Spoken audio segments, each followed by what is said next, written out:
Good evening to all my dear fellow Toastmasters and my dear guest. I'm Chetana Rajendra, Associate Sergeant at Arms, and I'm glad to welcome you all for this Bangalore Toastmasters meeting. Kind words can be short and easy to speak, but their echoes are truly endless. Mother Teresa. Now, as our meeting are happening online because of this pandemic, so the ground rules can be mentioned as Toastmasters. As Toastmasters, we don't talk about sex, religion, and politics. So please refrain from discussing these all topics. Please put yourself on mute if you're not speaking. Please turn off your video if you are stepping out of the meeting. This man has always been simple, humble. He doesn't go beating around the bush. Express what he feels as it is with good smile on his face. Everyone knows him for his simplicity. He never complicates things, keeps it simple. And finally, it is the faith that he has in himself that has helped him achieve a lot in his life. He is none other than our President Srijit. Let's welcome Mr. President.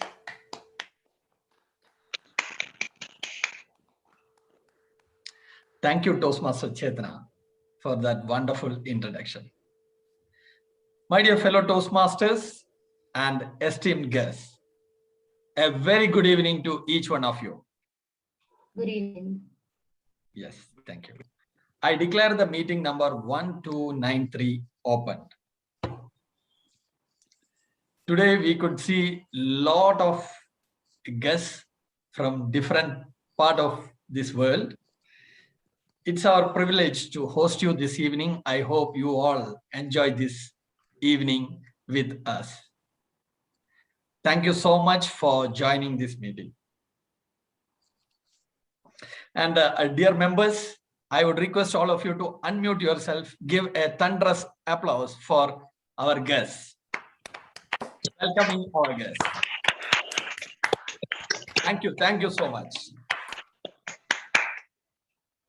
Now I request everyone to mute. And now I request our Secretary Toastmasters Preeti to read out the minutes of previous meeting. Toastmaster Preeti. Thank you, Mr. President. Good evening, Bangalore Toastmasters and my dear friends and my dear guests. Meeting number 1292, an evening dedicated to the father of nation, Mohandas Karamchand Gandhiji, and his experiments with truth. Yes, the theme of the day was his experiments with truth. Started sharp at 6:30 p.m. by our Sergeant at Arms, Kirtana, followed by our president, who stressed on the importance of Gandhiji and his non-violence movements to bring forth the rights of common man. The Toastmaster of the day, Toastmaster Kamlesh, along with his Taggle team, kept the session interesting through empirical activities. Empirical was the word of the day, meaning being based on concern with or verifiable by observation or experience rather than theory. Speakers Toastmaster Sakshi, Toastmaster Suma mesmerized the audience through the adventures and the learnings of life. And DTM Dr. Rasdeep sir, as always, gave a lesson through his thought-provoking speech. Evaluators like Toastmaster Varsha, Toastmaster Priyanka, Toastmaster Raghavendra and Toastmaster Alok Simha gave crisp yet clinical evaluation and kept us hooked. Table topic master Jainam Thakra did a wonderful job through his mesmerizing topics to the speakers, and the speakers did not disappoint us. The honorees of the day were Taggle team player DTM Theresa S. Madtha, role player Toastmaster Varsha BM, table topic speaker guest Puneet, evaluator Toastmaster Alok Simha, speaker DTM Dr. Rasdeep Manmar. Over to you, President. Oh, that was a very crisp and clear minutes of meeting. That was a great job, Preeti, Toastmaster Preeti. Dear members, are there any amendments? Hello? No, no. No. Yeah. Thank you. Thank you so much for confirming. Thank you so much. So I declare the minutes stand pass.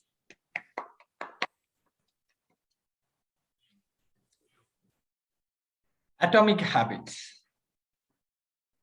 How many of you have read this highly rated book by James Clear? Yes? Nobody? No, yeah, I can see some thumbs up there. Yeah, good. Actually, I haven't read this book, but surely it is there in my list to read. Having said that, I have a question to all of you. What is that first thing coming to your mind when you heard about atomic habits? You can put your comments in the chat box as well, or you can speak up. Please. Doing something consistently. Thank you. Frequently. Thank you. Thank you. Yeah. Atom itself means small, so all small habits that actually you inculcate in it. Thank you. Thank you.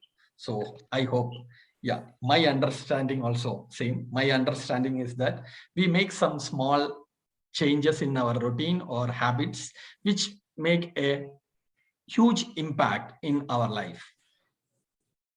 So I take this opportunity to share some of my tiny habits, which help me to progress. I am a very disorganized person.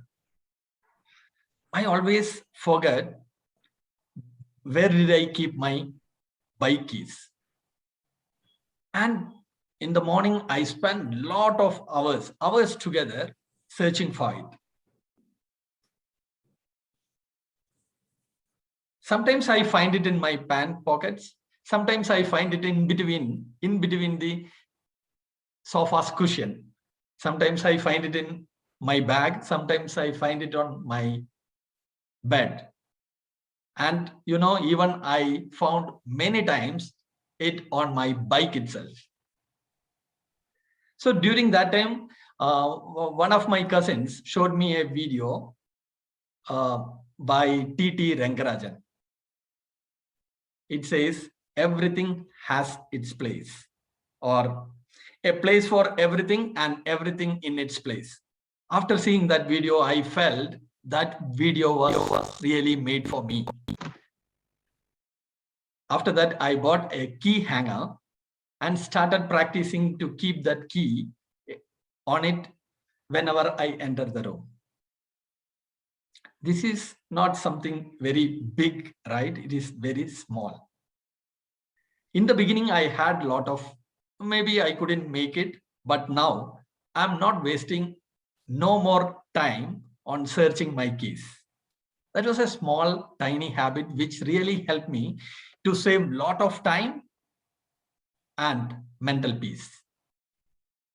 Similarly, one fine day, my manager called me and asked me for a report, and I assured him within 2 hours, you will receive it. After keeping the phone, I got a notification in my mobile, Facebook. I started browsing it, and I completely forgot about the report. It completely slipped out of my mind. The next day when my manager called me, I felt embarrassed. So the first thing I did after I kept that call was I deleted that Facebook app. Now almost 5 years I am not using Facebook. And to improve my or avoid this type of distraction, I started practicing to make to-do list. Every day morning I create to-do list. Yeah, something like this. You can see something like this. I prepare and I just tick it after I complete, so that I don't miss. Even if it is the silliest thing, I have to call this person or I have to send an email, I just capture in my to-do list so that I don't miss it. I get focused, and I could complete my task on time. Actually, similar things I have applied in my Toastmaster journey as well. In the first 3 to 4 years, I was not very regular. And during that time, I had a conversation with the Toastmaster Vivek Vijayan, and he told me, make a habit to attend each meeting, show up for the each meetings. Remaining things will fall in place. And to push myself to do that, or to get motivated to do that, what did I do? I joined the committee. Since last 21 months, if you see, I would have missed less than 5 meetings. This gave me I become a better confident person. The people who have knows me from the beginning, like DTM Rajdeep or DTM Sumitra ma'am or Robinson sir, they know how much I have changed in this last 21 months, how much I have transformed. So it is really true that we become what we repeatedly do. So with that note, now I would like to introduce the next person coming on stage. He's an engineer. He is working in an insurance company. He loves to travel, and his jobs takes him to different places in India. And when I asked him, what is that tiny habits he inculcated? He told he don't react to any situation, he respond. He tried to practice respond or accept that situation. So dear Toastmasters and guests, please help me welcoming Toastmaster Manikandan as TMOD for this meeting. Thank you, Mr. President. Good evening, fellow Toastmasters and guests. Happy to see you all this Friday evening. Today's theme is atomic habits. Wow, that sounds explosive. I wonder, where does our VP Education find such topics from? Just amazing. I can guarantee our speakers today are going to explode your Zoom screen with a powerful, informative, and fun-packed speeches. Please buckle up your seats. Let me share a story of this person named Pichu.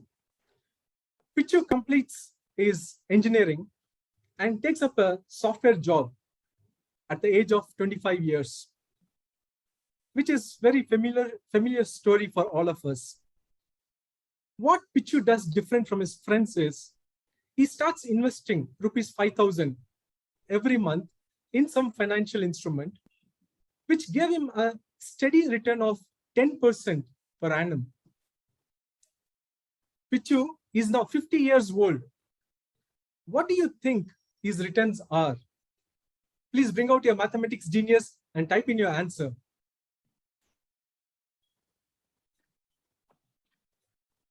Okay, relax. I know it's Friday. I will give out the answer. He would have invested a total sum of rupees, about 15 lakhs over a period of 25 years. And the interest he would have earned is about 47 lakhs. The total sum he would have at the end of 25 years is about 62 lakhs. That is whooping 3+ times more than what he invested. This is power of compounding. Why did I tell you this story? Because atomic habits are like compounding interest. You do it consistently over a period of time, and you will see an exponential improvement. Remember, your outcomes are the measure of your habits. For example, your net worth is a lagging measure of your financial habits. Your body weight is a lagging measure of your eating habits. Your knowledge is a lagging measure of your learning habits. Your clutter is a lagging measure of your cleaning habits. You get what you repeat. So repeat wisely. Almost 100 years back, one person knew the magic of atomic habits and the difference it can bring to an individual. It was Ralph C. Smedley, who started the first official Toastmasters Club in the year 1924 in Santa Ana, California. Since then, it has grown exponentially and has spread to over 141 countries with thousands of clubs and millions of Toastmasters who have benefited from this Toastmasters movement. Back home, our own Bangalore Toastmasters Club is one of the largest Toastmasters clubs in Bangalore with 98 members and is the second oldest in India, started way back in 1997. We meet every Friday between 6:30 p.m.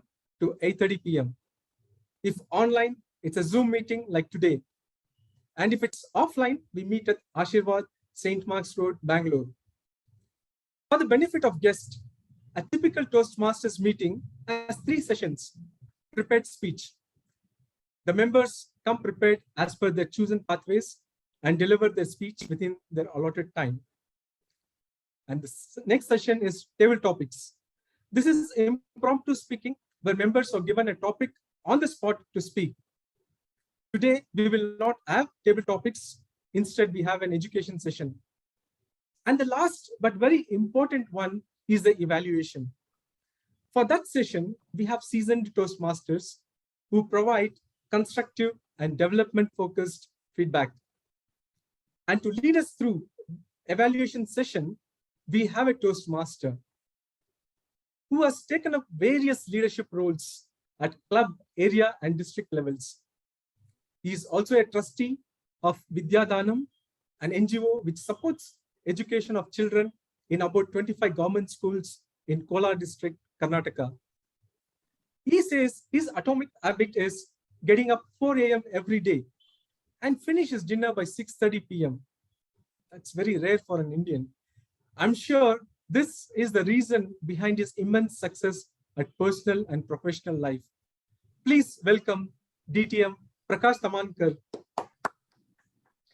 Thank you, Toastmaster Manikandan, for that. Please tell nice us about your role and introduction. as general evaluator, and introduce your team, please. Thank you for that excellent introduction. Feedback, they say, is the breakfast for champions, and Bangalore Toastmasters is the place where we make champions. Evaluation as a task cannot be done alone, so there is a team with whom I would work to get us the evaluation that we are looking for. And to support me in this role, I have a team of evaluators who will be evaluating the individual speeches, and we also have specific roles to look at specific aspects. So as a timer, we have today Toastmaster Nagendra Hegde.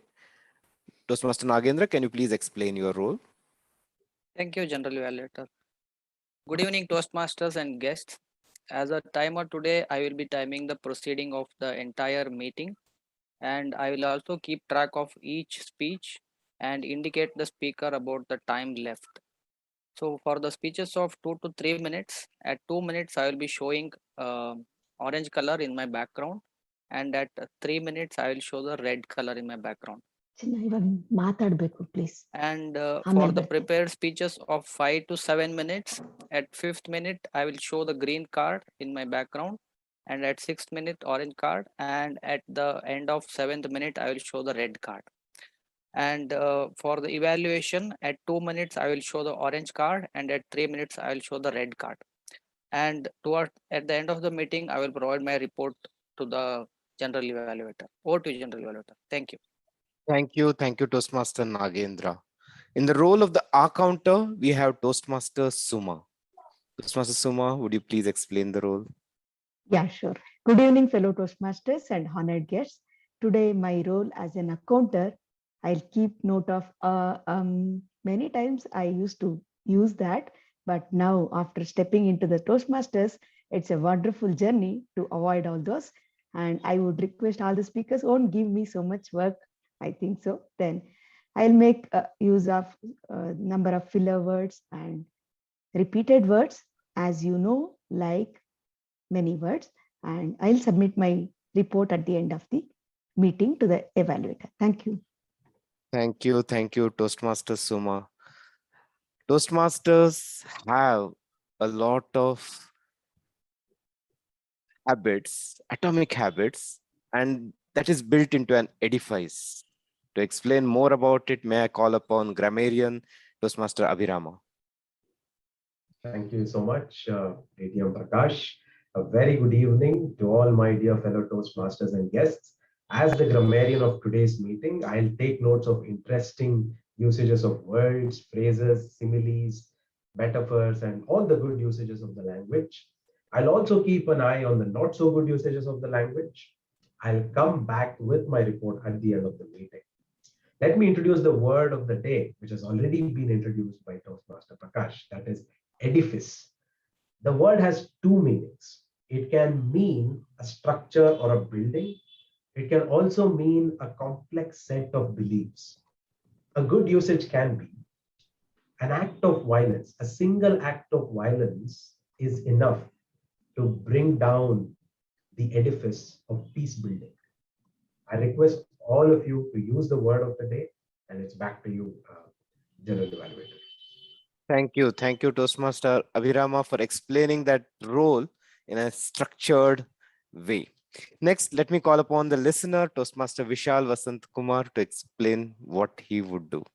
Thank you, General Evaluator. To listen is to learn, some people say. Good evening, Toastmasters and dear guests. Today, my role will be to listen to everything and everyone. And at the end of the meeting, I will present you with a few questions to test your listening skills. Over to you, General Evaluator. Thank you, Toastmaster Vishal.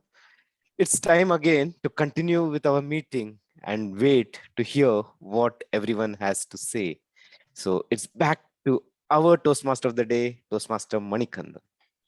Thank you, DTM Prakash. Now, before we introduce our first speaker, let me call our evaluator, who's a seasoned Toastmaster, Vaidyanathan, to read out the guidelines.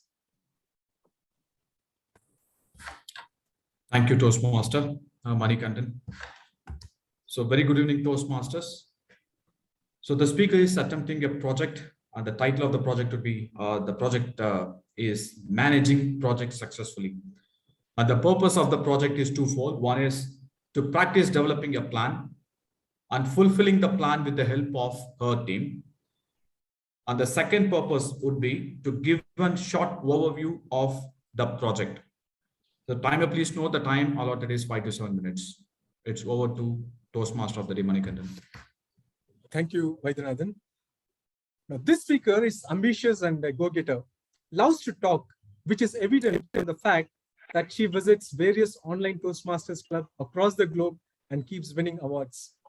She said her atomic habit is being punctual. No matter what, she does not want to miss or postpone. This shows the reason on how she managed to complete her pathways in a record time. Today, she is going to talk on how to manage projects successfully with her speech titled Synergy. Please welcome Toastmaster Nazneen Begum. Let advanced worry become advanced thinking and planning. Good evening, Toastmasters and valued guests. SAP stands for Systems, Applications, and Product Data Processing. Project goals are different in a project charter, but they should be included in the project plan as well. The project is an implementation and support project for a client dealing with petrochemicals and chemicals in marketing and definitely distribution. The main key was to find the strength and weaknesses of the team members, as the team has to not only implement but support the project thereafter. Firstly, we had an SAP finance, 2 people including me. Then we had a Batman. A Batman means advanced business application programmer. And last but not the least, this person who knows how to migrate from finance to control. He has to have a good knowledge for this challenging project. To our luck, we had members, collective members with great expertise in their respective roles. Moving forward, we defined our roles right from implementation to support. We decided to collectively use the ASAP methodology, A standing for accelerated. We decided the key to the project is planning before implementation. We started the preparation with full swing. We focused as a team to achieve the long-term goal that we had put in our organization with total commitment and definitely focus. Our team synergy is a cooperative, combined team despite diverse views and definitely totally committed. Our objective is to increase efficiency and collaborate with the challenges faced by others and us. By sharing how, but the perspectives and accepting those perspectives, insights, and knowledge. The team was formed, the plan was in place, the roles of each member was definitely defined. What was remaining? We had to put the plan in action. Great things are done by not one person. It is done by a team of people. Over to you, Toastmaster of the Day. Can we have a big round of applause? Thank you, Nazneen, for teaching us, giving us some tools and ways to manage project effectively. Before we move on to the next speaker, let me request our evaluator, our past president, Toastmaster Vivek Vijayan, to read out the speech guidelines. Thank you, Manikantan. This is a level 4 project. The project is the power of humor in impromptu speech.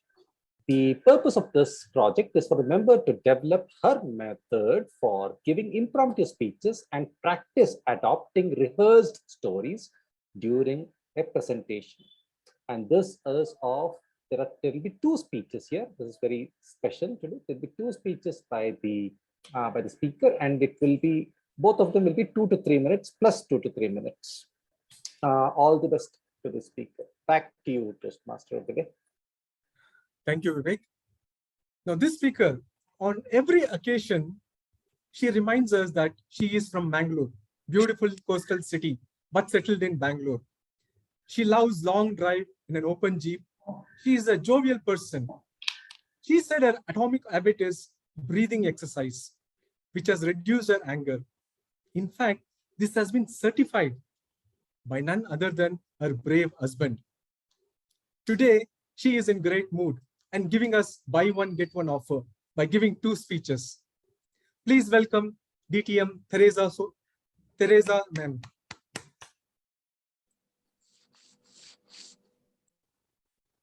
Hello, ma'am. Yes, yes. Yes.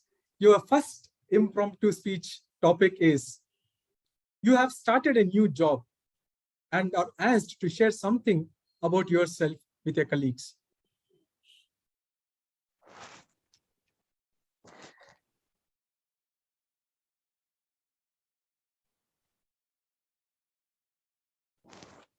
My dear colleagues, myself, Theresa, with H, means Theresa with heart,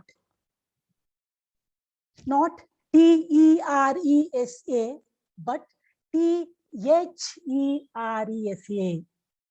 That is why many people call me the person, a simple person with a great heart. My dear colleagues, when I was in my teen, when everyone was in love with search of boyfriend or someone, I was in love with chocolate. But it made me round in shape. But later I realized round is a shape, right? That's why I'm in shape. As I grew up, I was so cool. I was so cool that even ice cubes were jealous on me. I'm both the storm and the calm later. And my dear colleagues, I speak my mind. I never mind what I speak. I wish I had a friend like me because I'm so awesome, you know. Believe me, my colleagues, I can change your pessimist thoughts into the optimist one. I do nothing actually every day. I do nothing. But you all know that many people say that nothing is impossible. I prove them wrong. As I have joined this office, I don't expect or I don't wish blessings in disguise. I may not identify them. My difference is that I'm different. Do you know one thing my husband says? My decision-making skills resembles a squirrel crossing the streets. He does not know that I'm a lady who has my headphone on in my ear, phone in my hand, and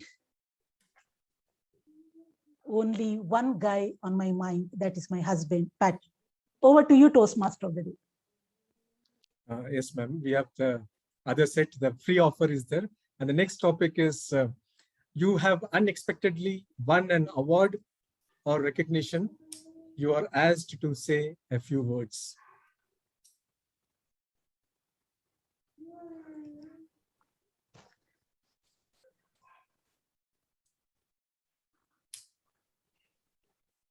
Opportunities don't happen. You create them, said Chris Crosser. Good evening, the organizing committee and my dear followers, my fans. Only because of you, I'm here. I'm very glad that I'm honored and I've got the opportunity to speak on an important occasion. There I have won an award. That too, after 50 years of my career in acting. I still remember that day where I used to enjoy watching the set, the camera, the lights, action of the actors from behind the set. I mean, behind the boundary. And the crew members started to chase me. I didn't give up. I waited and waited and waited there until the directors told me, I see something in you. And he called me and gave an opportunity to act. But for the director's bad luck, the movie did not come at all. The role what I was supposed to act was, it was a scene of war and 500 people have to run and I was one among 500. As Albert Einstein said, work until you succeed. And I'm a follower of Albert Einstein, you see. I worked and worked and worked until almost 50 years. And today I'm in front of you to take this award for my best supporting role actor as a villain, the movie Deadly Returns. My dear fans, my dear followers, what I feel is we have to meet new people. Only when you meet new people, you see that just like today's guest, we have more chances, we have more opportunities to have an interesting creative life, just like me. Thank you, one and all, for this wonderful award. Over to you, Toastmaster of the Day. Can we have a big round of applause to the DTM Theresa? That was fabulous, ma'am. Impromptu speeches. You will turn any situation into opportunity. Before we move on to the next speaker, may I request his evaluator. This evaluator is maximum scorer for our team Sunrisers, Alan Arana, to read out the guidelines. Yeah, thank you, TMOD. Now, the purpose of this project is for the member to practice writing and delivering a speech that inspires others. The purpose of the speech is for the member to inspire the audience. Timer, please note the time allocated is 5 to 7 minutes.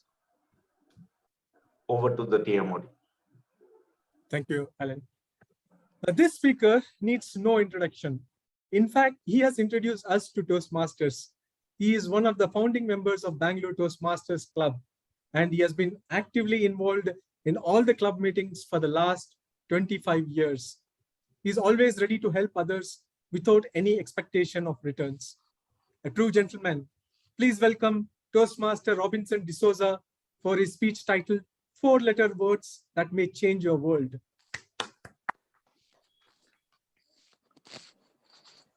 Thank you, Mr. Manikandan, for that beautiful introduction. Good evening, fellow Toastmasters and distinguished guests.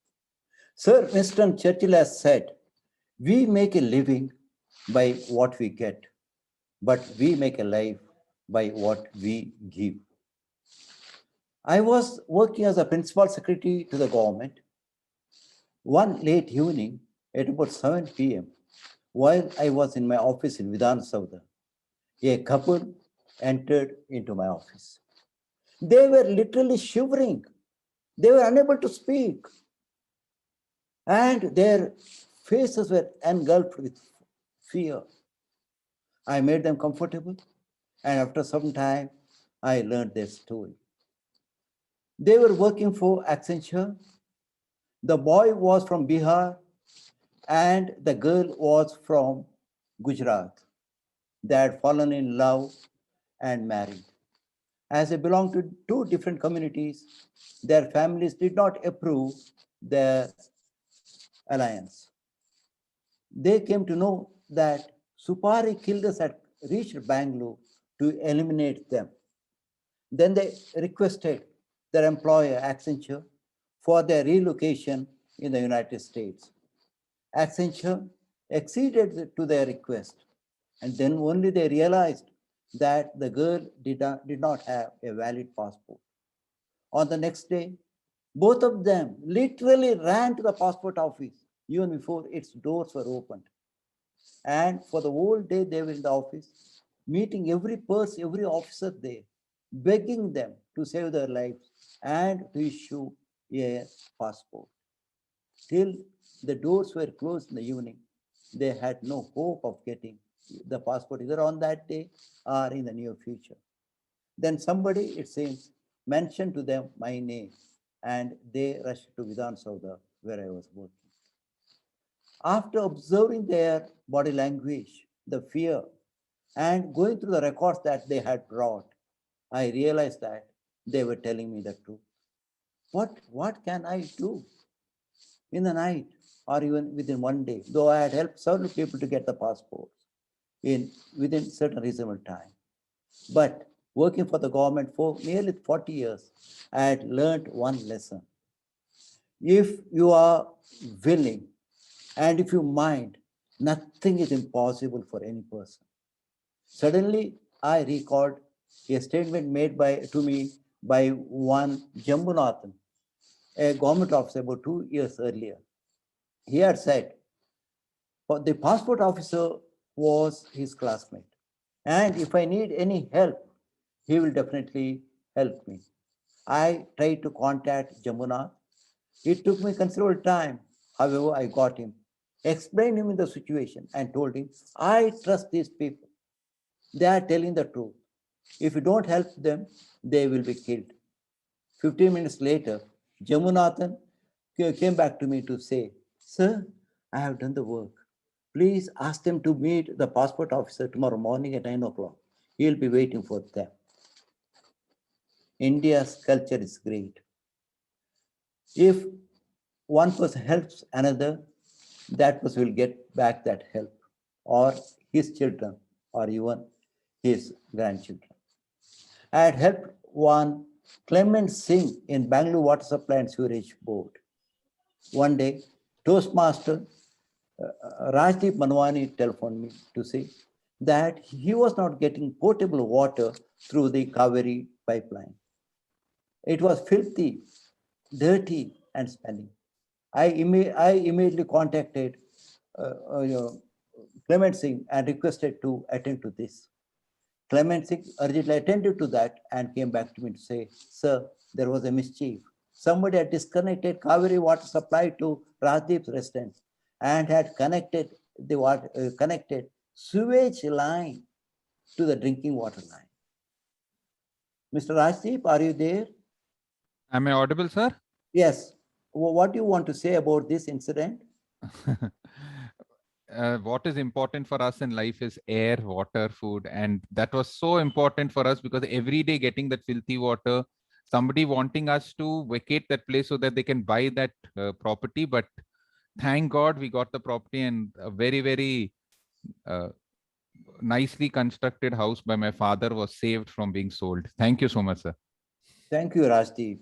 Friends, we don't know whether we help one person or one family.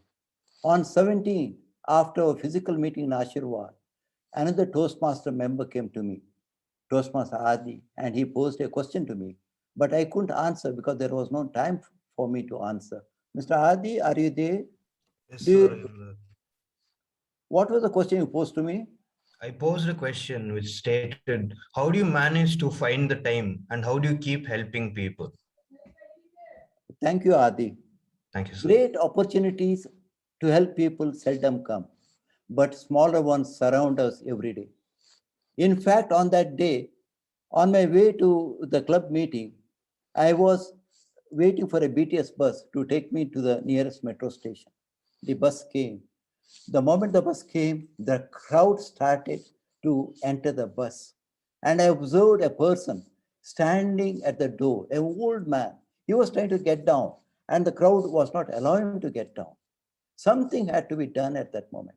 Then I suddenly rushed to the door and said, shouted, stop, stop. There was a stunned silence. I then went and held the hands of that person and brought him down and took him to a safe place. I can't forget the way he helped me with folded hands, bent his head, an old man. To conclude, friends, one candle can help light thousands of candles. But by doing that one, that candle will never lose its light. I wish all of you to be like that lighted candle. Light the candles of the help the people wherever possible and make a difference. Over to the Toastmasters today. Can we have a big round of applause, please?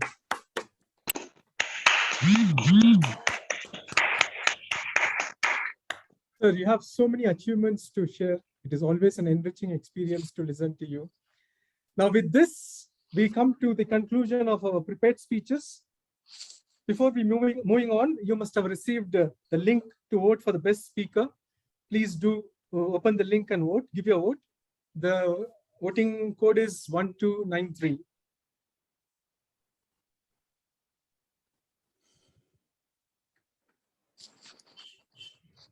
I'm casting my vote.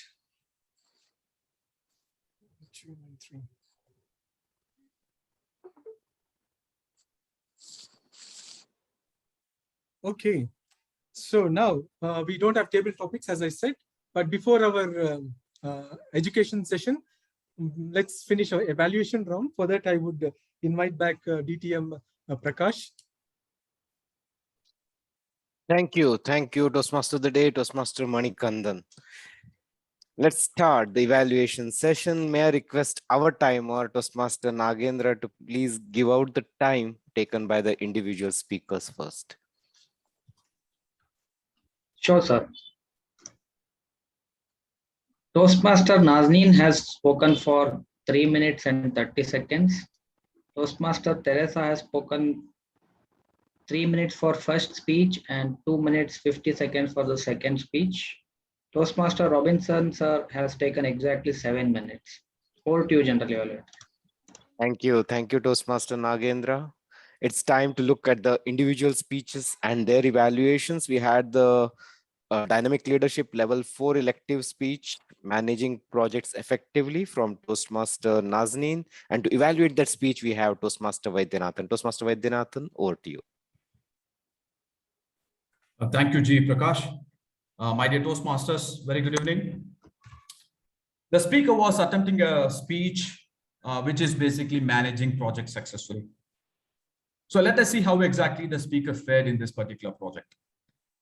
There are 3 specific areas where the speaker fared really well. Number 1, the way in which she had explained what she intended to accomplish by virtue of attempting this particular project. That was very clearly brought out. Full marks to you. And the second one is the information about the team who supported Nazneen in accomplishing this particular project was also very well brought out. She spoke about the human resource professionals, she spoke about the finance team, and then she also spoke about the IT team. So the team which supported Nazneen in accomplishing this particular project is an integral part of this particular project. That's full marks to you. And the third one, it's a very well organized speech. It's a 2 to 3 minute speech. You need to have a proper opening, proper body, and then conclusion. And it had all the 3 elements, and it was fairly done, very well done. And are there any areas where the speaker could have improved upon? I could say 2 specific areas. 1, this is an informative speech. The pace at which you speak matters a lot. And the message that you are going to convey by the way in which you are pacing, it means a lot. But in this particular area, I felt that could be a scope for improvement. Just imagine if I say, practice developing a plan and fulfilling the plan with the help of her team. And the second one, practice developing a plan and fulfill with the support of your team members. There is a world of difference between the way I narrated the first sentence and the second one, right? So in your speech, you had used monosyllables. Okay, so what happens is when you start narrating a speech word by word, it dilutes the message. Especially when it is going to be an informative message, you need to base your speech accordingly. That's one area where I feel that you could have improved upon. And the second one is you need to provide a very short, crisp overview of this particular project. At the beginning of the project, you could say that, hey, this is what the particular project is all about. And let me give you the elements of this particular project. And then you could have made the transition to your body of the speech, right? These 2 are the suggestions which I feel could have improved your speech to a much larger extent. But otherwise, a 2 to 3 minute speech, it calls for a lot of practice and preparation. And you did it remarkably well, Nazneen. So wish you all the very best for your future speeches as well. And over to you, G. Thank you very much. Thank you so much.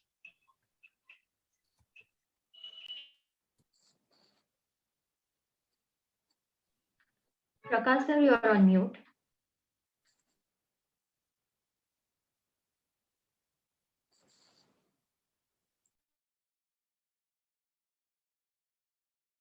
After listening to my evaluation, he has gone speechless. So I think I did a fair good job.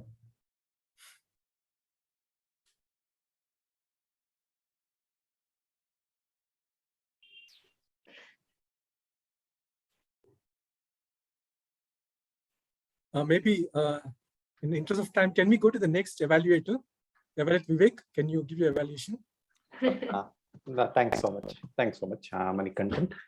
So if you, Theresa was attempting humor in an impromptu speech. So we all should understand that getting humor in a prepared speech after weeks of preparation or months of preparation itself is very difficult.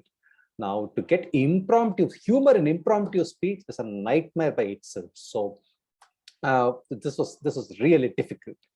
There were two speeches and two occasions on which she had to speak. And the second occasion, let's take the second occasion where she had to give a speech after receiving an award. It was a very nice story and narration. And in the story, there are multiple points where you really felt like it was very funny.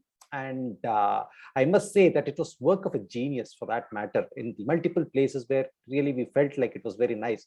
I felt like she should have attempted this in a physical meeting or live meeting, where it would almost have sounded like a stand-up comedian.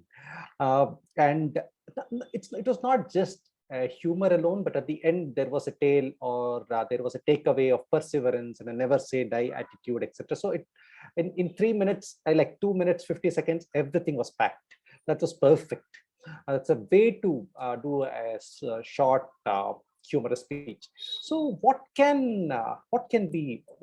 is there for me to nitpick as an evaluator? Let's look at the first speech. The first speech was the one which she was speaking to, introducing herself to the new set of colleagues. Now here, everything that was good in the second speech was not really well done in the first speech. For example, the narration of the story, there's no solid story, so the narration of the story was not good. So there were like a few punchlines here and there, but the punchline without a story will not really evoke laughter. But that's the nature of humor, humorous speech in impromptu. Sometimes some things really do not work. Even for stand-up comedians, after so much of practice, they don't do impromptu, but still some things does not evoke laughter. I think it's a fair one. I mean, the second one was brilliant, and the first one had a lot to learn from the second one. So that's the way life is. So yeah, at the end, all that I have to say is humor appeals when there are anecdotes, and anecdotes appeals when there are enough places where one can find oneself having self-deprecation. Thank you so much. Back to you, General Evaluator. Thank you, Toastmaster Vivek, for that clinical evaluation. Can we hear a big round of applause for both the speaker and the evaluator? Probably we did not give it for the first speaker and the evaluator too. Let's give a resounding applause for both of them as well. Toastmaster Vaidyanathan and Toastmaster Nazneen.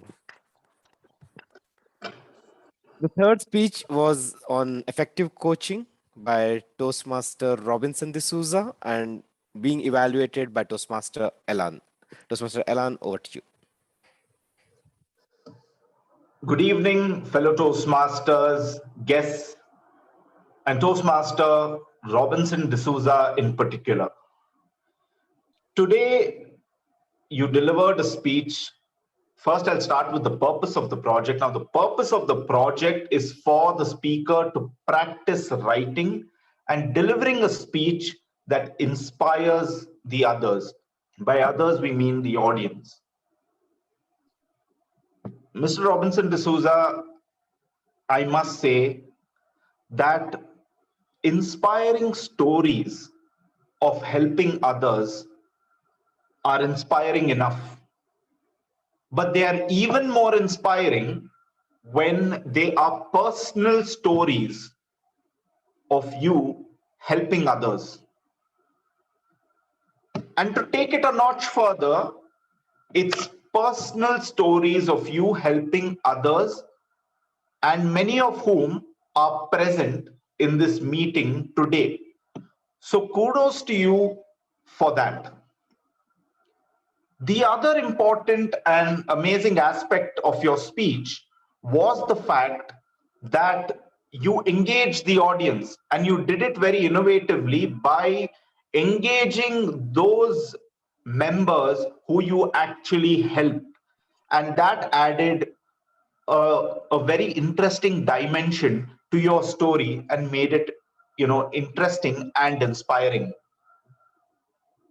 Now, while your speech was inspiring, here are some of the things that I think you may plan to work on. One is when the Toastmaster of the day introduced you, you thanked the Toastmaster for the introduction. If I were you, I would just straight start off with my speech. It makes it more impactful. The other aspect is you had a very fast pace of speech, which didn't give a lot of scope for intonation. That partly is because you had 4 stories in your speech, which is why it felt rushed and there was no scope for real intonation, right? But having said that, the other aspect is because you had 4 stories in your speech, there was no collective learning of all these 4 stories that you could have presented as a conclusion in your speech.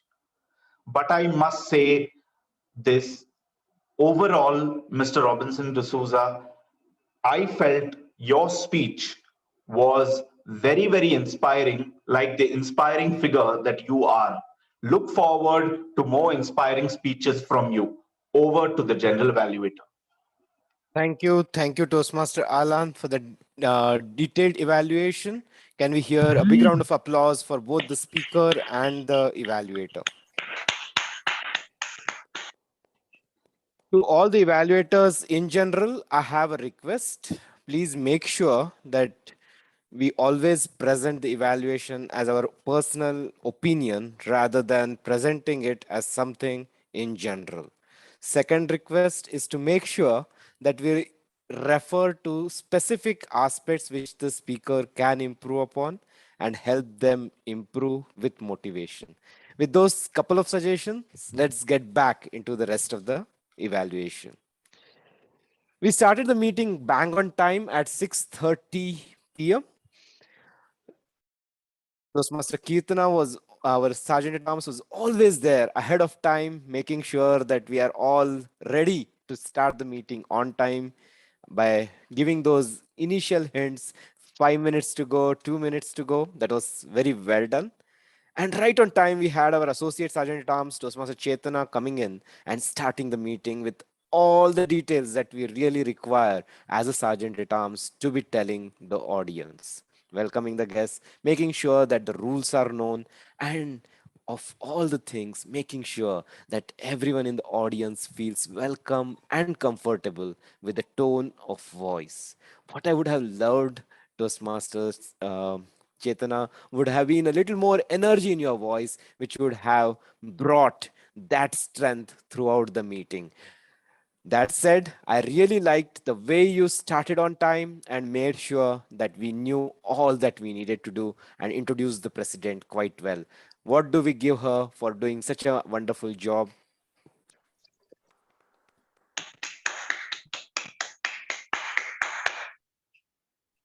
Next, we had our president, Toastmaster Srijit, who is always well dressed and makes sure that we are ready to hear what he has to say.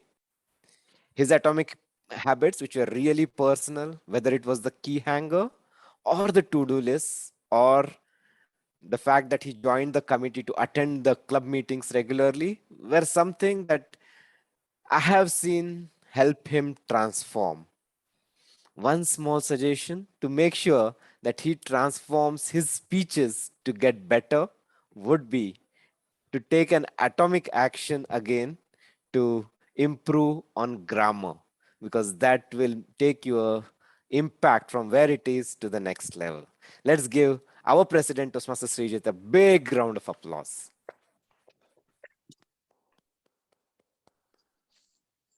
Next, we had our secretary, Toastmaster Preeti, reading out the minutes. She has aced the art of doing so, as I have observed over the last few months. Excellent modulation, making it short and sweet, yet giving all the details that are needed to be given. Well done, Toastmaster Toastmaster Preeti. Let's hear a big round of applause for Toastmaster Preeti.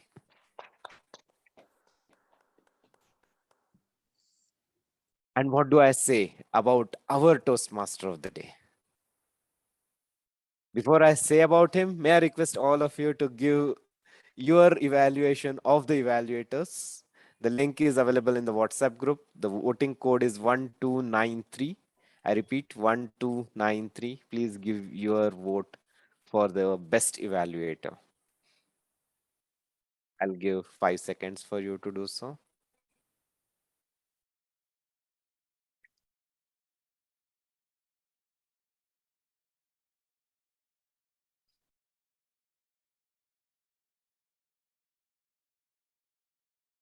Thank you.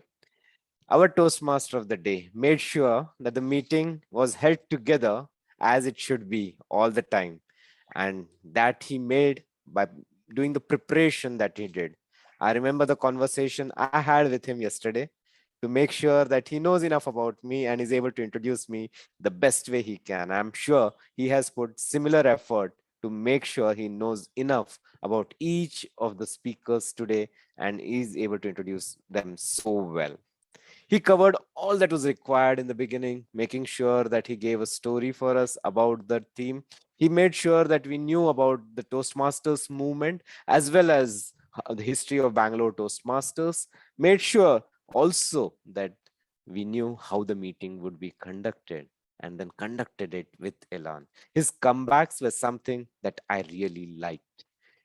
Keep doing this. I have seen a vast improvement over the last 1 year. The first time I remember that he did it when he was doing it for the first time, and then I have seen him do it again today.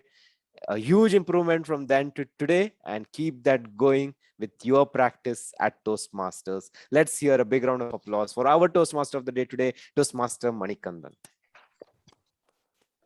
Now it's time to take the role takers who had to give their reports. Let's start with the timer, Toastmaster Nagendra. Thank you, General Evaluator. Like before, I mentioned all the prepared speeches. Now, for the evaluation, all the evaluators are within time limit. Toastmaster Vajjanathan took 2 minutes 30 seconds. Vivek Vijayan 2 minutes 45 seconds, and Toastmaster Alan took exactly 3 minutes. And other role takers, Manikantan has spoken for around 11 minutes till now, and Sergeant at Arms took 1 minute, and Srijit took around 10 minutes. Over to General Evaluator.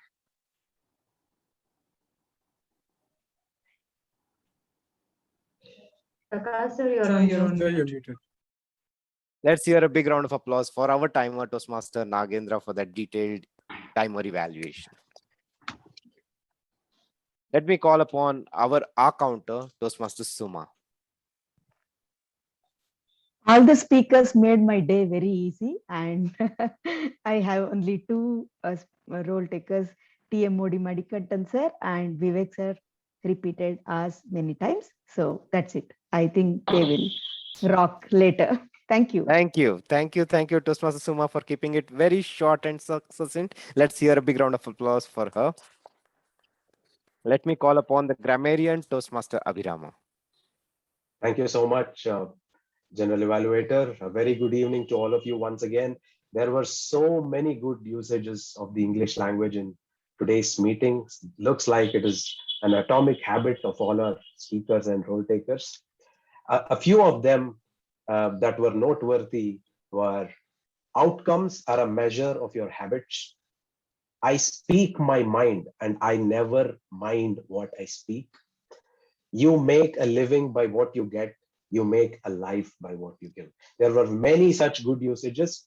Just one or two not so good usages were, my skills resembles, should have been my skills resemble, because skills was a plural. And have a creative life like me could have been have a creative life like mine. And unfortunately, nobody used the word of the day. It's back to you, Mr. General Evaluator. And yes, General Evaluator used the word of the day.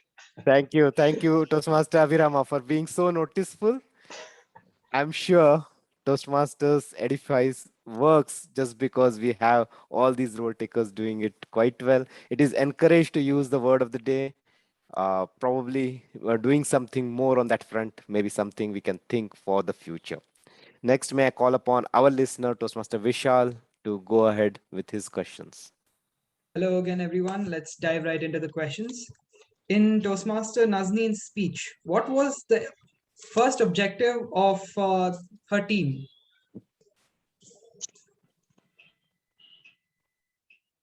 Anyone? Okay, moving on. It was efficiency. In Toastmaster Theresa's first speech, when everyone was in search of love, what was Toastmaster Theresa in search of? Chocolates. Yeah, that is the correct answer. In Toastmaster Theresa's second speech, after how many years did her frictional 50. Yeah, 50. that is correct. 50. Yes, yes, that is correct. Now, in Toastmaster Robinson's speech, what was the lesson that he learned working in the government for so long? If you believe, if you can do it, nothing is impossible. You can do it. Definitely. Yes, that is correct. Now, for the last question, what was the conclusion of Toastmaster Robinson's speech? If you can help people, Candle. Example of a candle. Yes, both of you are right. Become a candle for others' lives. Yes, that is correct. And with that, I am done with the questions. Let's make listening a part of our edifice. Over to you, General Evaluator of the Day. Thank you, Toastmaster Vishal. That was something that you did quite well. Let's hear a big round of applause for him. With this, we conclude the general evaluation session, and let's get into the session we have been all waiting for. This person is special. Our guest today is a lifelong educator who brings passion to every speech or presentation. He is a master in fine arts from the University of Texas and a master's in educational administration from Lamar State University. His journey has taken him on multicultural trips around the world, including a 3-year stay in Shanghai, where he taught Shakespeare to students from around the world. He works extensively with students from all ages and specializes in presentations that capture the imagination. His experience of over 25 years teaching speech and theater gives him incredible insight into weaving curriculum, story, and inspiring messages into entertaining presentations dotted with humor and passion. Today, he's going to help us understand the art and science of evaluations. Welcome on stage, the ISC semifinalists, Toastmaster Fursey Gotuaco.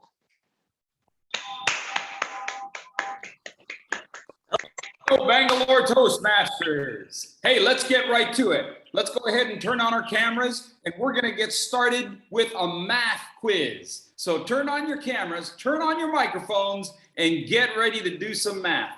Here's what you're going to do. I'm going to give you numbers. As I give you the next number, please have a running total. So if I give you the first number 1, and then I give you the second number 2, you're going to call out? 3. Exactly. Very good.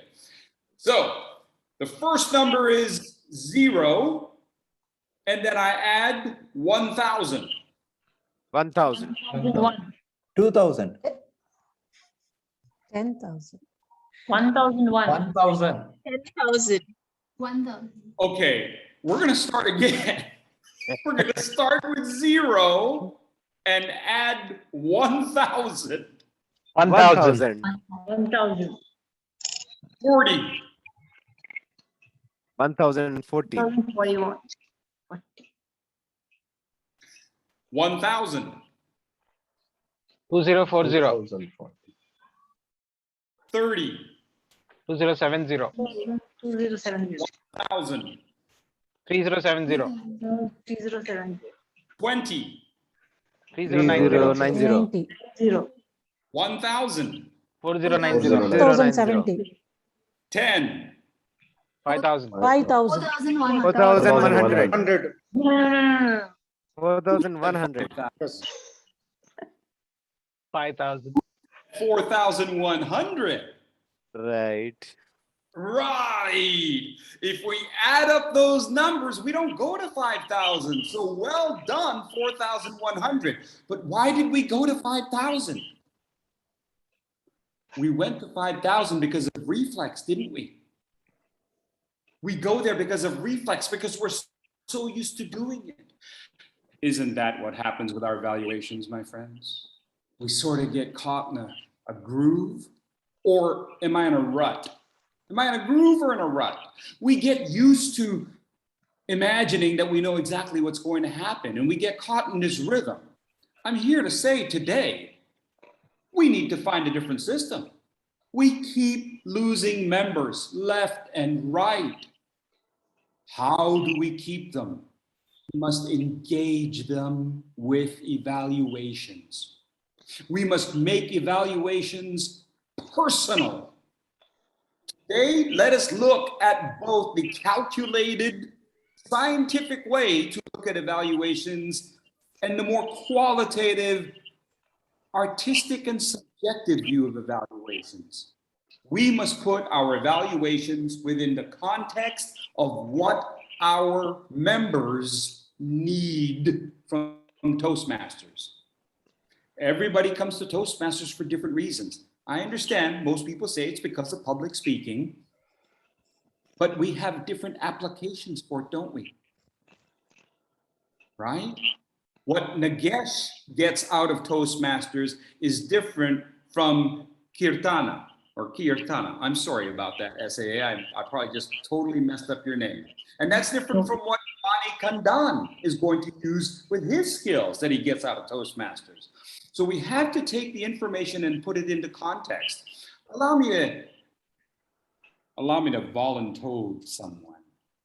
Hannah Victoria, the young lady that I've been chatting with for the last week and a half, as she has prepared me for this meeting today. Hannah, yes, I'm going to ask you to do something for me. The first time you're going to fail, and the second time you're going to be brilliant. Are you ready? Yes. I would like for you, and ladies and gentlemen, this one's just Hannah, okay? So don't start yelling out answers. I know you all want to help her, but she's going to have to suffer through this alone. No, you're going to be all right. Hannah, I'm going to give you a series of letters. Please remember the letters for me, okay? All right, and I know some of you are very helpful, so Suma, you can't start typing these letters in the chat, all right? Please, all right, I appreciate that. I know you're very helpful. Okay, very good. Here we go. Here are the letters, Hannah. R, A, C, H, I, A, H, N, O, I, V, A, N, T, C. Okay, go ahead. What are the letters? I can only recollect R, A, I guess. R, A, and what else? Suma, don't do that, Suma. Okay, R, A, D, and I think I. That's it. That's it for say. I don't know anything else. Couldn't do it, right? That's okay. I told you you'd fail miserably, but I also told you that the second time you're going to get it perfectly. Are you ready? Yeah. Here are your letters. H, A, N, N, A, H, V, I, C, T, O, R, A. Please repeat those letters back to me. H, A, N, N, A, H, V, I, C, T, O, R. You didn't say an I, but you said an A. So. Oh, thank you. I appreciate that. How come she got it more perfect the second time than the first time? How come she got it better than me? It's because it's my name. Because it was her name. Yes, it was her name. Ladies and gentlemen, we can't even recognize the letters in our own name if they're scrambled. unless we put the information, unless we take all this data, whether it is quantifiable or qualitative, unless we take this information and put it into a context that is useful to our speakers, then it's a lot of random information. We think we understand it because we're giving little pointers, but we have to take all this information and put it into the context of what they will be doing with it. Do we know what our speakers, do we know what their goals are in Toastmasters? Do we know how it fits into their lifelong plan?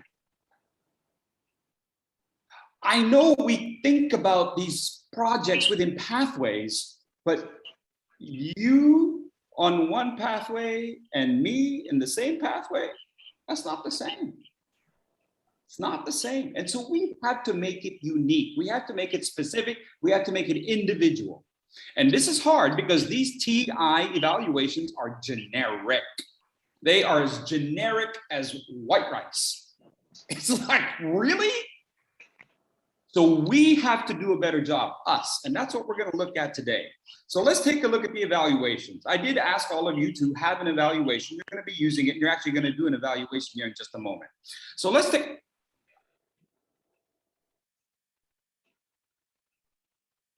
Where'd that come from? Okay, so let's take a look at the evaluation, shall we? Everybody knows page 1.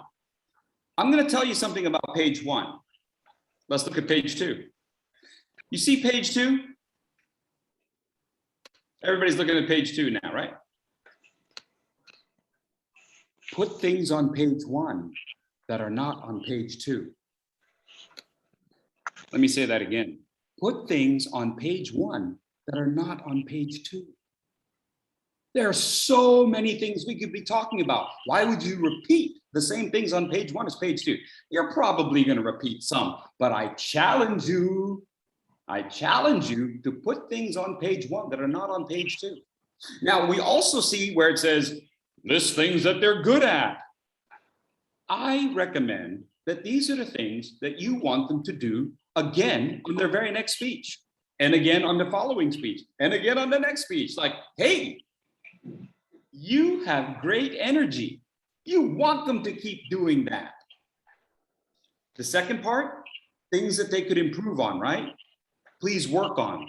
Now, these might be things that it might take maybe 2, maybe 3 or 4 speeches to get better at. Let's be honest. There are some things they can change right away, but some things take practice. They take a lot of practice. They may even have to come and do the speech for you before they do it for everybody else in the club. Mentors, you can offer this to your speakers, you know. You can offer your speakers, your mentees, your proteges to come and do the speech for you before they do it for the public. So that's what's on the second one. The third one is the challenge. I challenge you to think about the challenge as things that may take 7 to 10 speeches. It might take them a year to develop a voice with resonance, but it's worth it. But you have to tell them why it's important to have a voice with resonance. You have to tell them that it's what's going to increase your authenticity to have a full sounding voice. Now that's not on 2. 2 has vocal variety, but it doesn't mention resonance. Does this make sense? Let's consider everything that we could be talking about. Like, take a look at what you need to get better at. Yes, page 2 has vocal variety, but does it say anything about hitting the consonants at the ends of your words? We can be that specific. We can be that specific to help our speakers. We could even tell them, you know, the vowel sounds communicate emotion. The consonants communicate thought. So when you're making the rational arguments, the logos, right? The logical arguments, hit the consonants. When you're making the pathos, the passionate arguments that pull on our emotions, focus on the vowels. Oh my gosh, it could be that specific. It can be that strong, ladies and gentlemen. Let's move on to page 2. Did you know there are numbers there? Did you know there are numbers there? Be honest. How many of you just put a 1 or a 5? Not even that. You probably don't give people a 1, do you? Because you're a nice guy. You give them a 3 or you give them a 5. For a lot of us, it's binary, up, down. Eye focus. Yes, they had eye focus. No, they didn't. There are 5 numbers there. 1, 2, 3, 4, 5. How do you measure them? How do you measure 1, 2, 3, 4, 5? For example, is this 1 or is this 5? How about this? If I do this, is this a 1, a 3, or a 5? How about if I do this? How about if I tilt my head and look at you this way? Have you ever looked specifically at what it asks you to do for eye focus? 1, 2, 3, 4, 5. Make sure that we are using the numbers appropriately. And where do we go for the numbers? Ladies and gentlemen, allow me to introduce to you a brand new invention. It's called page 3. You know, I know people who don't even know that there's a page 3. There's a page 3.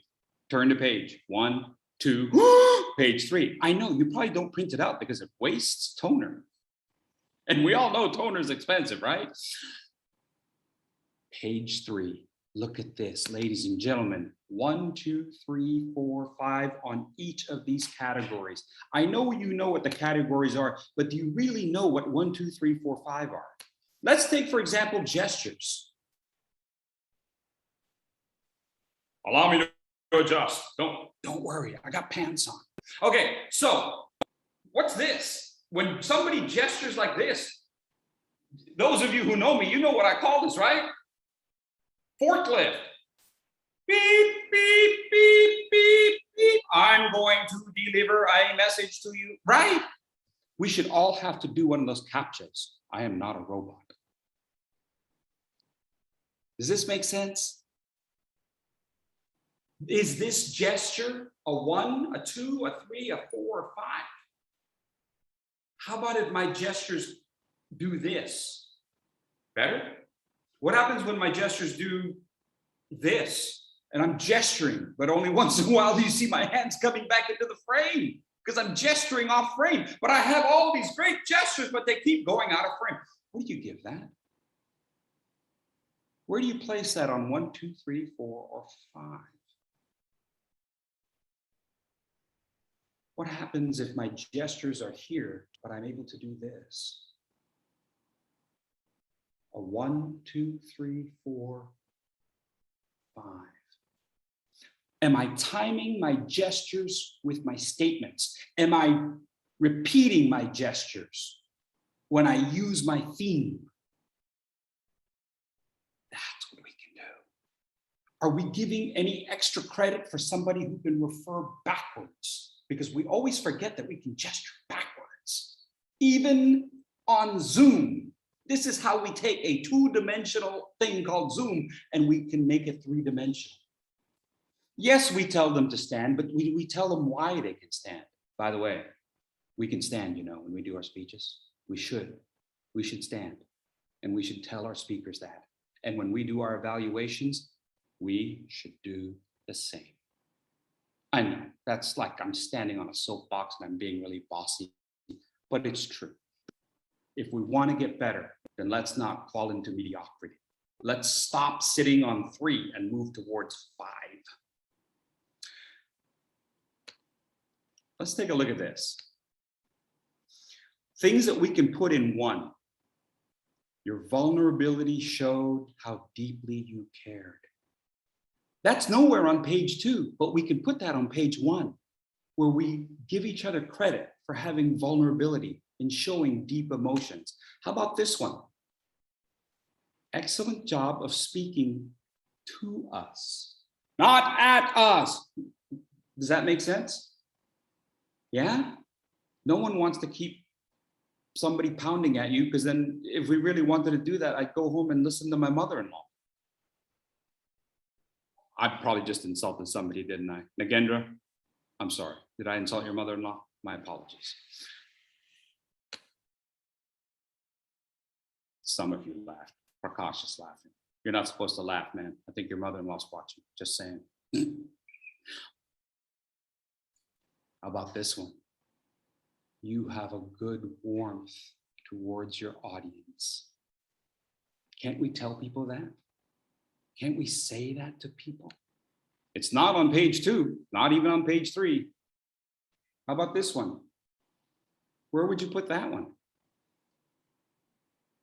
Your energy. Energy is so important in speakers, and yet it's not on page 2. How about this one? Things to work on. Please elaborate on 1 or 2 stories. Elaborate on the stories. Give us a few more details on the stories. Pivot points. We never talk about pivot points. Even in a table topic, there are pivot points, but definitely in a 5 to 7 minute speech, there are pivot points where the story takes on a turn. Are we talking about that? Are we giving them this point? Work for vocal resonance. Command the stage. Own it. Are they going to get that by the next speech? No. Are they going to get it by next month? No. It will take a while. It will take a little while, but they need to know that they can own the stage. What do you want us to do? As a speaker, are you understanding that there's no such thing as an informative speech? But the book says so. Yeah, the book. Who cares about the book? Every speech is persuasive. Even if all you're doing is giving your boss data, don't you want your boss to believe you? Persuasive. Persuasive. Every speech is persuasive. Are you telling them what you want them to do? Find the greater meaning. How do we apply this to their work? You know, I did an evaluation one time for this guy, and I found that he wants to be a CEO of a larger company. Right now, he's a manager of a small department. He wants to be a CEO, and he had great energy. And he did a speech about running. He did a speech about running. And he was funny. He was exciting. He had lots of emotion. And I said, hey, listen, you did this great. You did that great. You did this great. You did that great. You need to work on your diction because I couldn't understand some words. And most of all, you should have told us. When you told us about the mental part of running, you should have told us how that mental part of running is what makes you a great manager. That mental focus is what makes you a terrific manager, and that's what you're going to use to move up in your company. Why didn't he apply it to his job? I did. I took the time to ask him before I evaluated him. 5 minutes. I said, hey, what are you in Toastmasters for? I said, the way that you talk to us and the way that you describe yourself, there is such a warmth to you. You're going to be able to pull in your employees and engage them. Bam!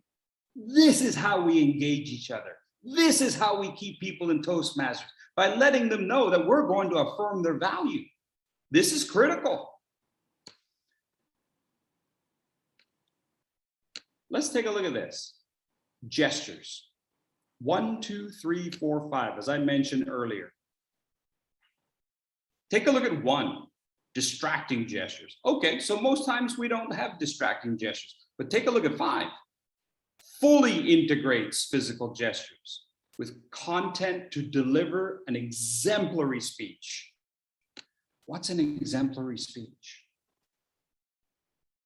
What's an exemplary speech? What are exemplary gestures? Gestures that are timed? Are the hands moving only symmetrically?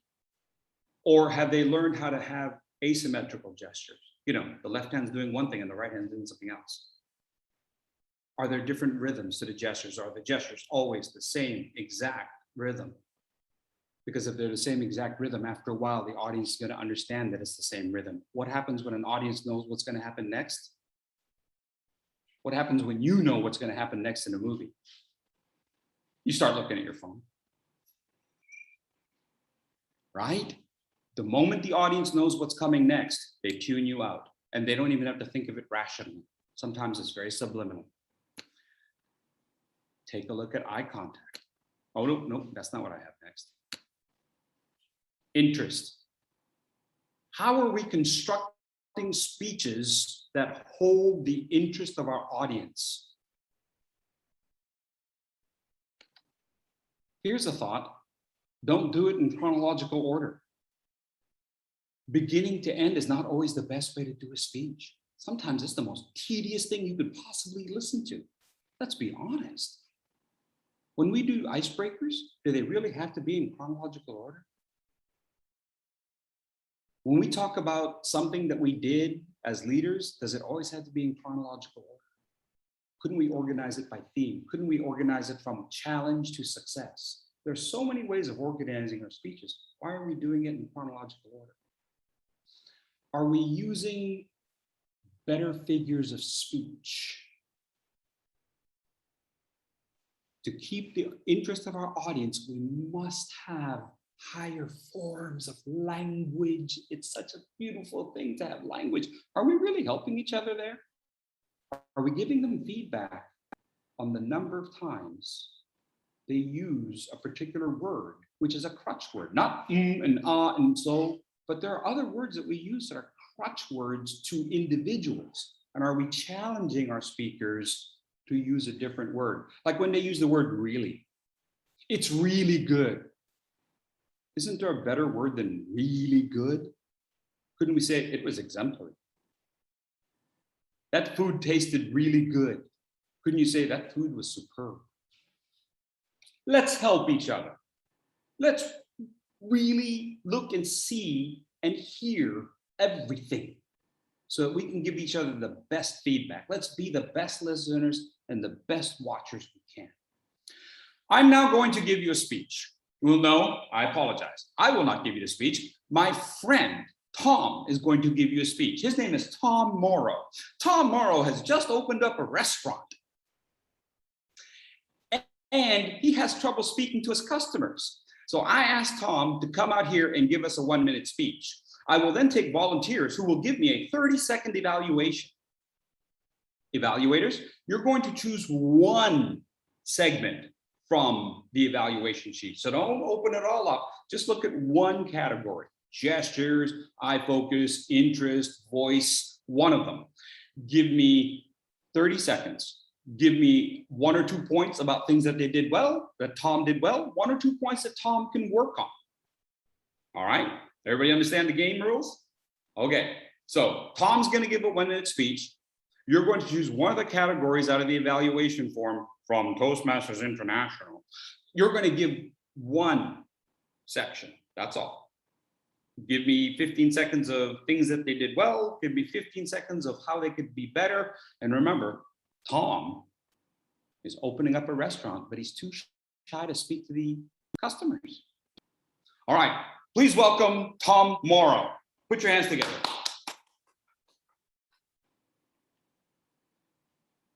Hello, my name is Tom, and I want to welcome you to my restaurant tonight. I love cooking, I love eating, and so thank you. It's really good that you're here. I'm really glad you're here today. I opened up this restaurant and named it after my mother, Cecilia, and Cecilia tomorrow, and most people just said it's see ya tomorrow instead of Cecilia. So I'm Tom Morrow. Anyway, I just want to say that it's really great to have you here. I mean, it's so great, and I hope you enjoy the food. It's really good food. It's all my mother's recipes. So enjoy your time eating here. It's good food. Is that all I have to say? Thank you, Mr. Toastmaster. Okay. All right, let's give it a round of applause for Tom Morrow. Great job, Tom. Great job. Thank you. Thank you for being here today, Tom. I'm glad he came here today. He was going to come tomorrow. He's here today. I worked all day to come up with that joke. I'm just telling you that, all right? Okay, here we go. Do I have any volunteers to evaluate Tom? You have 30 seconds, and I'll give you the time on that, because I know Nagendra's like, oh my gosh, what kind of crazy timing is this guy gonna have for me? He's a nut job. Who'd like to go first? Who'd like to evaluate Tom Morrow? All right, that's it. It's time for volunteers. I always choose from the back row. Okay, Kartik, are you ready, sir? No, sir, I am just a budding Toastmaster. I have come to see. I am not. That's okay. You can tell Tom something he needs to work on. Tell Tom something he did well, or tell him something that he can do better on. I'll tell you what, I'll come back to you, okay, Kartik? Don't run away, Kartik. I will come back to you. We'll go with Aaron. Aaron, and your last name is Vipper? Aaron Vipper? I know it's VPPR. I get that. Okay. You ready, Aaron? All right. Good evening. Good evening, Tom, and congratulations on opening your new restaurant. One positive point of feedback I have is that you attempted humor in your speech by taking your mother's name, Sophia, and the metaphor or the pun that you can use to see you later for the restaurant. And a couple of points, or maybe one particular point to work on, is more fluency in your speaking without breaks in the middle. And obviously, when the Toastmaster that introduces you as Tom, you don't need to come up and say, I'm Tom. All the best. Fantastic. Give him a round of applause. Thank you, Aaron. Okay, what is some feedback we can give Aaron on that evaluation?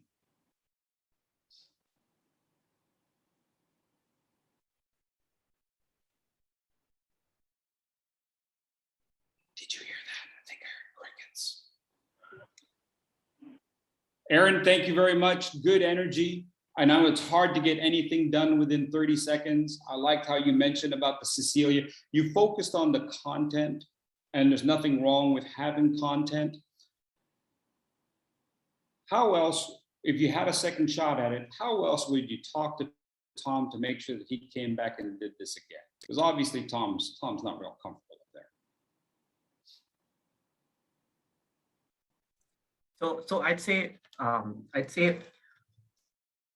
work on the fluency and just being more comfortable. So Tom wasn't very comfortable on the stage.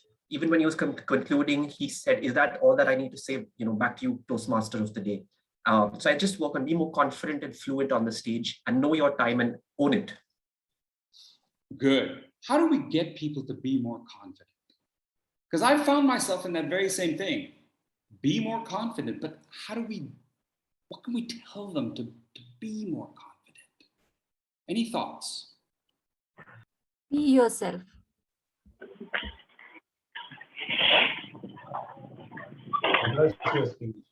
A lot of times why people are nervous is because they're focused on themselves, yes? When you're not used to speaking, you're focused on yourself. But like I said, don't think of it as an informative speech. Think of it as a persuasive speech. And where are you focused when it's a persuasive? You're focused on the other individual. Like a debate, you're always focused on the argument. You're focused on the others. Tell Tom, don't worry about how you feel. Worry about how the customer feels. Are you making them smile? Are you making them smile with that joke about your mother? Because listen, it takes a lot of bravery to make a joke about your own mother. Okay, one more person. Kartik, are you ready? I won't force you, but I think you could do it. You ready to give it a shot? No, I'm still nervous. I'll maybe next time. Okay, all right. Do I have another volunteer?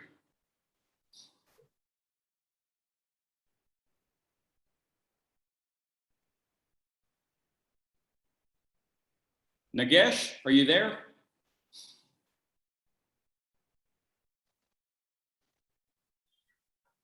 Yes, I'm there. Would you like to give it a shot? I can. I think Puneet is also there. I'll take it after him. Go ahead, Nagesh. Go ahead.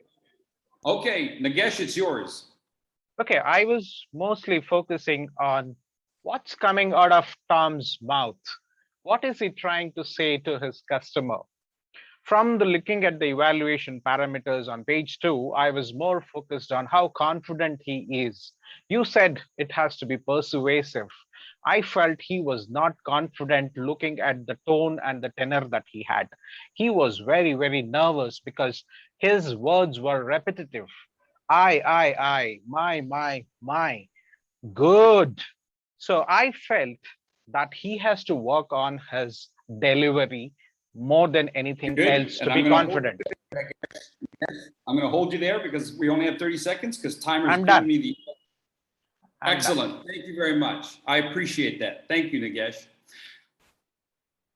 How do we get inside the mind of our speakers and give them a tool that will help them overcome the things that we're pointing out?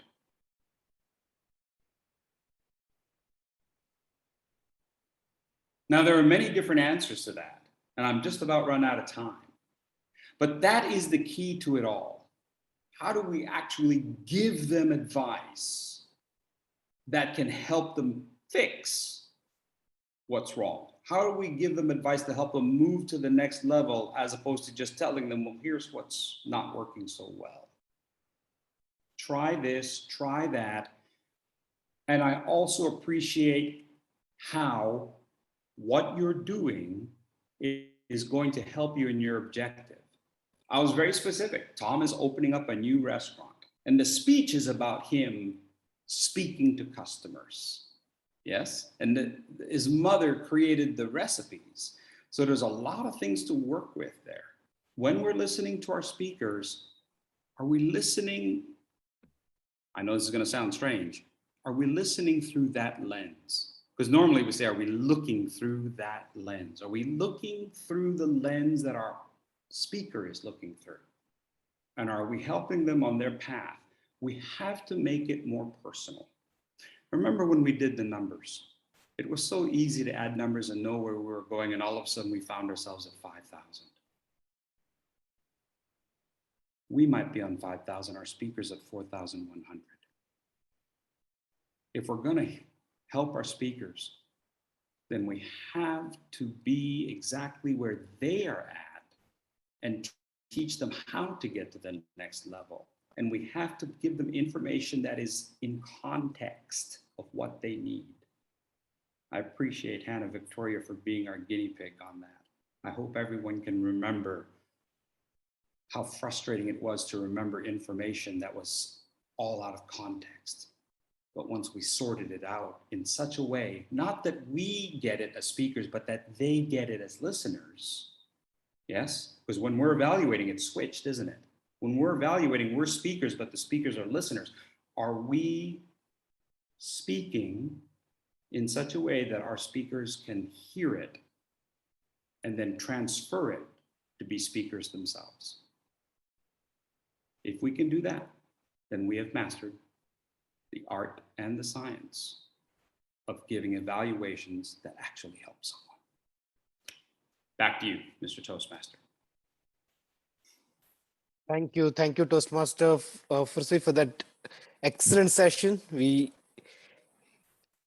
really loved the way you took us through it practically. Before we progress further, may I open the house for the Q&A? So anyone having any questions could raise their hands, and maybe I'll call them one by one to ask questions to Toastmaster Fursey. I see Puneet's hand going up. Puneet, do you have a question for him? I do. Firstly, how do you, as an evaluator, sense whether you are at 4,100, 5,000, or 5,500 when you're evaluating a person? How do you sense that the message is reached? I hedge my bets. I make sure that there are things that I've written in my notes And then I make sure that there are things that I've written in the TI evaluation form. And then there are things that I say as part of my speech as an evaluator. So in the notes, it's everything unfiltered. This is what I saw, this is what I saw, this is what I saw. And some of those are very basic. You said this, you said this, you said that. These are the good things that I heard. These are the things that I thought needed help. And it's blunt, it's raw, it's basic. And sometimes speakers need that. It's like, oh, okay, this is how many times I said this word, really. This is how many times I heard the audience laugh.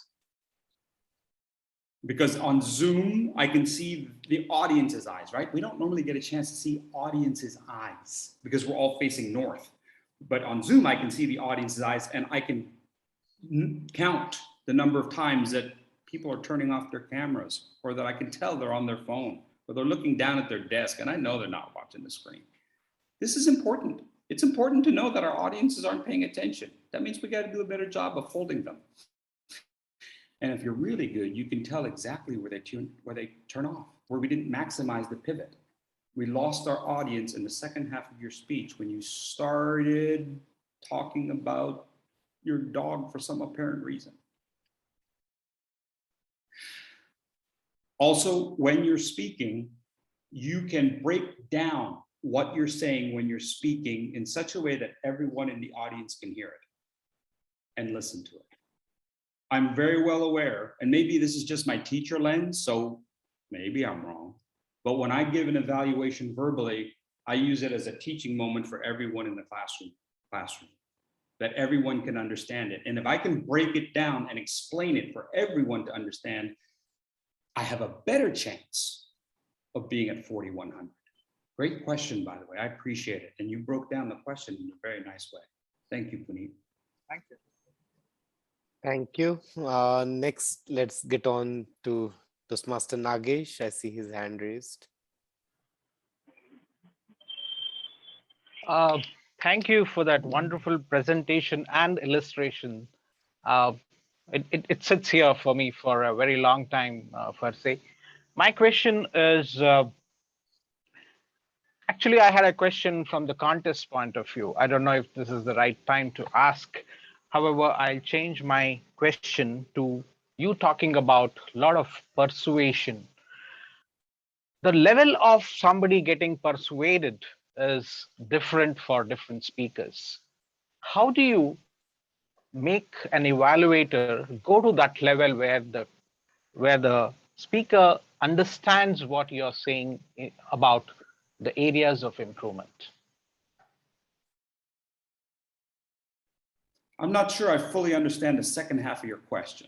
I got the preamble. I'm not sure I understand the connection between the question and the preamble. Can you ask that again? So everybody has their level of persuasion. Somebody gets persuaded very easily and understands your evaluation, but somebody are not. So how do you use that, get into the mind? So how exactly do you do that so that you are sure that you are persuading the speaker? Tutorials, my friend, tutorials. Hey, listen, first, they don't care how much you know until they know how much you care. They don't care how much you know until they know how much you care. So everything I know from 25 years of teaching speech and theater, it doesn't matter unless they know that I care about them moving forward as a speaker. Once they know that I care about that, then I can move them along with maybe a little bit more persuasion. And then I make sure they know you can always come back to me. Ask me if you don't know what this means. Talk to me. My job as an evaluator doesn't stop at the red card. My job as an evaluator is then to send you my notes by email and to be available for you to ask questions. Why? Because I care. Now, if I don't care, then it's like, oh, red light, see you next week, bye. We can't do that to each other. We can't do that to each other. We must be better than we have been. We must be better than we have been. It's to let them know I'm here. I'm here for the long run. I evaluated you tonight, but tomorrow, when you look at my notes and you have no idea what my chicken scratch said, or you're like, I still don't understand why I got a 3 and not a 5. Let me help you. I'll be happy to talk. Want to go get some coffee? You know, but let's be there for each other. Will it take a little while? Yeah, some things are harder to explain. Man, have you ever tried explaining to someone exactly how to take a breath and how to get key words at certain points in the breath? That's very technical. There are people with master's degrees in the English language that have no idea what I just said. And yet, it is the key to speaking well. Yeah. Sometimes it takes tutorials, and that's okay. We're asking the student to come in for tutorials. I'm asking, or I'm suggesting, that we, the teachers, have tutorials, office hours, if you will. Back to you, Professor. Thank you. Thank you. Thank you, Fursey. That is really important that we care for each other, and you brought that out quite well. Thank you for bringing that point up. May I request Toastmaster Jagdish to ask the question he has? Toastmaster Jagdish? Sure, sir. Am I audible? Yes, please. Sure. Toastmaster Fursey, thank you so much for that brilliant session. Well, as a Toastmaster, being in this journey for a very long time, I personally believe that evaluation is definitely far more difficult than the speech by itself, because there are so many angles to the evaluation. As you rightly said, I believe personally that the sandwich method is the best approach to give the evaluation to the speaker. That is, appreciate, give the scope for improvement, and then summarize it and encourage and wrap it up. Going by all the inputs you provided, what is the best way of evaluation so that you bring out the critical observations and still give it in the best possible way to the speaker, so that you convey your point on the observations and still make the speaker feel good about hearing your evaluation? Your comments on that, sir. Great question. Thank you, Jagdish. You got to make it personal. There is no best way.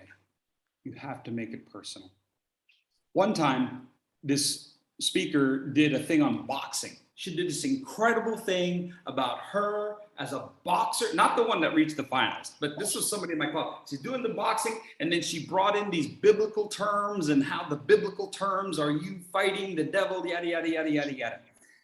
Oh no, was I supposed to talk about religion? Okay, so anyway, I had time while we're going through table topics, yada, yada, yada. I had time. I went and found the theme song from Rocky, and I did an evaluation to the theme song of Rocky, and it's playing, and I'm up there, and I'm like, yeah, and then you gave it a punch, and then you gave us this punch. But listen, sometimes the other boxer punches back, and they punched you in the gut, and you weren't sure what to do, you know, because she kind of lost her moment in the speech.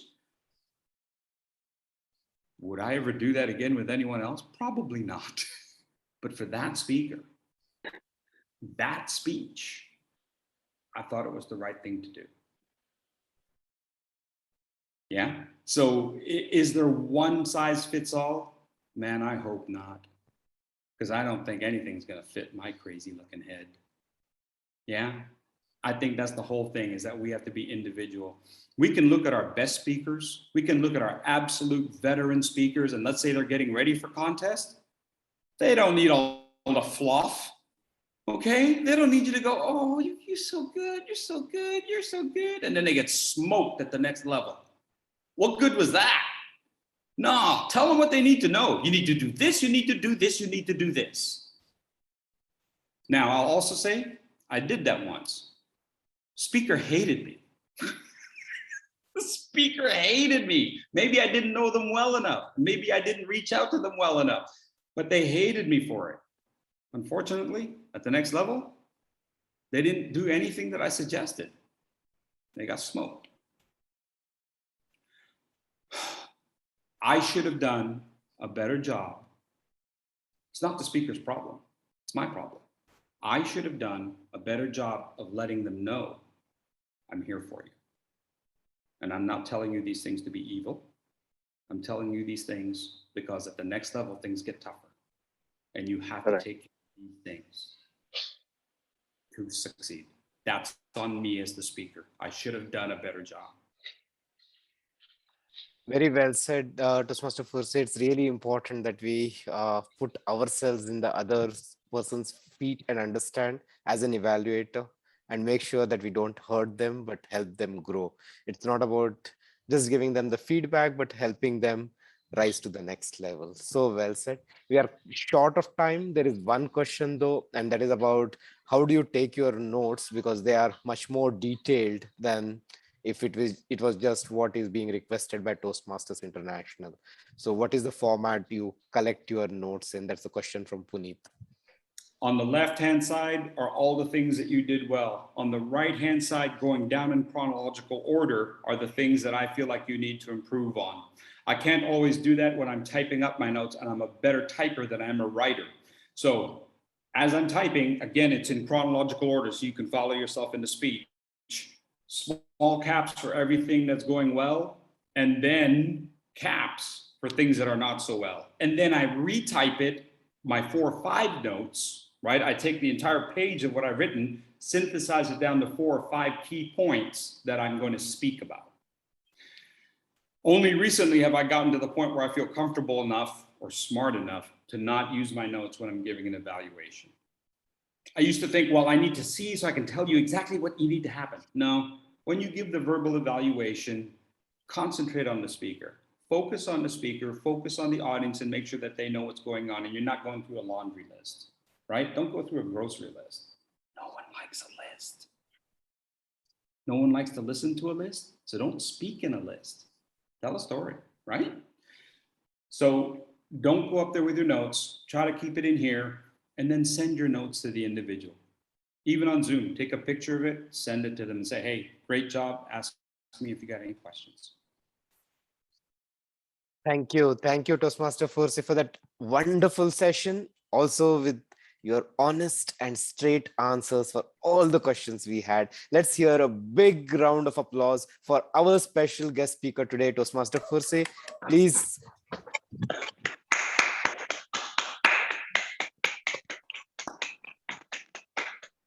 Thank you for having me, Bangalore. Thank you. And it's time to be back with our Toastmaster of the day, Toastmaster Manikandan. Thank you, DTM Prakash. What a wonderful Friday today it was. So much learning from speakers and education session. Fursey, you have taken us to the next level of evaluation, get out of the markings and give the true story so that each one of us can improve for life. Thank you so much. Now, Toastmasters, you will be receiving the link for voting the best role takers. Please do vote, cast your vote. The code remains the same, 1293. And while you vote, I would like to thank the committee for giving me an opportunity for being the TOMOD today. And I thoroughly enjoyed my role today with so much of learning. And now I would like to pass on the virtual stage to our President, Srijit. Srijit? Yes, thank you, Toastmaster Manikandan, for conducting this meeting meticulously and flawlessly. Thank you so much. Dear members, please give him a loud round of applause. Thanks to all the role takers, speakers, and evaluators. All your effort made this meeting really memorable. Thank you so much. And my sincere thanks to our special guest, Toastmaster Fursey, for enlightening us with his education session and helping all of us to help others to reach their goals through evaluation. Thank you so much for your presence and thank you so much for coming to our club. Yes, Thank you so much. Yes. Please give him a loud round of applause. I have a question to Mr. Fursey. You have joined from the beginning of our meeting. Thank you so much for that. And how did you feel about overall our meeting? What was your feedback on that? I think you've got a very professional group. I think everyone knows exactly what their roles are. And I think everybody is working towards fulfilling those types of roles. I wonder what would happen if there was just a little bit more room for that spontaneous, reflexive reaction. Yes. I'm not saying you have to have a joke master. I'm not saying you have to have 5-minute conversation time. It just feels like sometimes everybody is a perfect student. And sometimes it's the less than perfect student that brings a little color to the scene. Thank you. Wonderful. Wonderfully said that. Thank you so much. Yeah. Now it's time for me to announce the winner for today's meeting. The best tackle team goes to Toastmaster Abhirama, and best role taker goes to Toastmaster DTM Prakash Tamankar, and best evaluator goes to Toastmaster Vaidyanathan, and best speaker goes to Toastmaster Robinson D'Souza. I request everyone to unmute yourself and please give them a loud round of applause.